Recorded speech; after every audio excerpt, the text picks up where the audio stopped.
യാം ദൃഷ്ട്വാ യമുനാം പിപാസുരനിശം വ്യൂഹോ ഗവാം ഗാഹതേ വിദ്യുത്വാനിതി നീലകണ്ഠനിവഹോ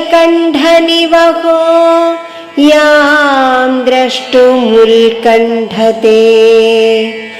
ഉത്തം സായ തമാലപല്ലവമിതി ചിന്തന്തിയാം ഗോപികാ കാന്തി കാളീയ ശാസനസ്യ വപുഷ സാ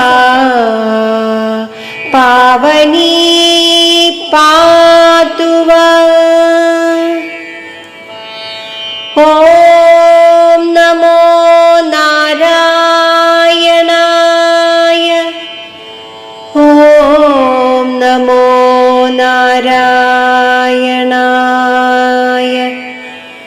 ഓം നമോ നാരായണായ.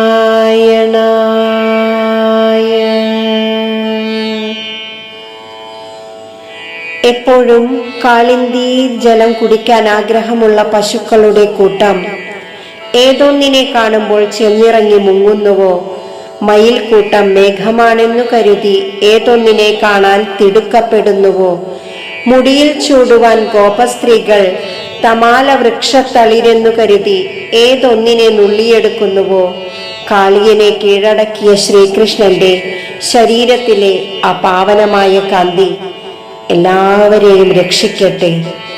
കാളിയമർദ്ദനം കഴിഞ്ഞു ശോഭിക്കുന്ന ശ്രീകൃഷ്ണ ഭഗവാന്റെ തിരുവുടലിൽ നിന്ന് പൊങ്ങിപ്പരക്കുന്ന നീലകാന്തി പ്രവാഹത്തെയാണ് കവി ഇവിടെ വർണ്ണിക്കുന്നത്. ശ്രീകൃഷ്ണ ശരീരത്തിന്റെ നീലകാന്തി പ്രവാഹം കാണുമ്പോൾ ജലം കുടിക്കാൻ ആഗ്രഹമുള്ള പശുക്കൂട്ടം അത് കാളിന്തി ജലമാണെന്ന് തെറ്റിദ്ധരിച്ച് ആ കാന്തി പ്രവാഹത്തിൽ ചെന്നിറങ്ങി വെള്ളം കുടിക്കുക മാത്രമല്ല അതിൽ മുങ്ങിക്കുളിക്കുകയും ചെയ്യുന്നു. കാർമേഘത്തെ കാണുന്നതിന് എപ്പോഴും ആഗ്രഹിക്കുന്ന മയിൽക്കൂട്ടം ശ്രീകൃഷ്ണ ശരീരകാന്തി കണ്ടാലും മേഘത്തെ കാണുന്നത് പോലെയുള്ള സുഖമുളവാക്കുന്നതിനാൽ ആ കാന്തി കാണുവാൻ എപ്പോഴും ആഗ്രഹിക്കുന്നു. പച്ചിലമരത്തളിർ മുടിയിൽ ചൂടുവാൻ ആഗ്രഹിക്കുന്നവരാണ് ഗോപസ്ത്രീകൾ. ഭഗവാന്റെ ശരീരകാന്തി കാണുമ്പോൾ അത് പച്ചിലമരത്തളിരാണെന്നു തെറ്റിദ്ധരിച്ച് മുടിയിൽ ചൂടുവാൻ അത് നുള്ളിയെടുക്കാൻ ഭാവിക്കുന്നു.